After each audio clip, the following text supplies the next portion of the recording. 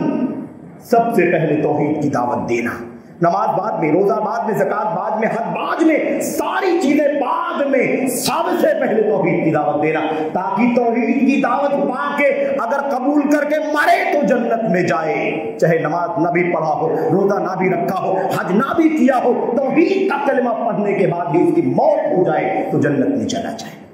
یہ قاعدہ اصول یاد رکھنا میرے بھائیو۔ اللہ سے دعا کرتے ہیں کہ اللہ تبارک و تعالیٰ ہمیں اور آپ کو اپنی راہ سنت کو اچھی طرح سمجھنے کی توفیق عطا فرمائے، راہ اہل حدیث کو، راہ کتاب و سنت اور سلف کو، صحابہ تابعین کو ہمیں اپنے پلے باندھنے کی توفیق عطا فرمائے، اس نعمت پر اللہ کا شکریہ ادا کرنے کی توفیق عطا فرمائے، ہر طرح کے انحراف سے، ہر طرح کی ضلالت سے، ہر طرح کی گمراہی سے، ہر طرح کی فرقہ واریت سے اللہ تبارک و تعالیٰ ہمیں اور آپ کو بچنے کی، آگاہ رہنے کی، چوکنا رہنے کی توفیق عطا فرمائے، ہر ایرے گہرے کو سننے، فالو کرنے سے بچنے کی توفیق عطا فرمائے، اپنے شریعت کے، سنت کے، اہل حدیثوں کے جو چوٹی کے ائمہ ہیں، ٹھوس علماء، ان کی سرپرستی میں رہ کر کے علم حاصل کرنے کی توفیق عطا فرمائے۔ آمین رب العالمین، صلی اللہ علیہ وسلم وبارک علی نبینا محمد وعلی آلہ وصحبہ اجمعین۔ السلام علیکم ورحمۃ اللہ وبرکاتہ۔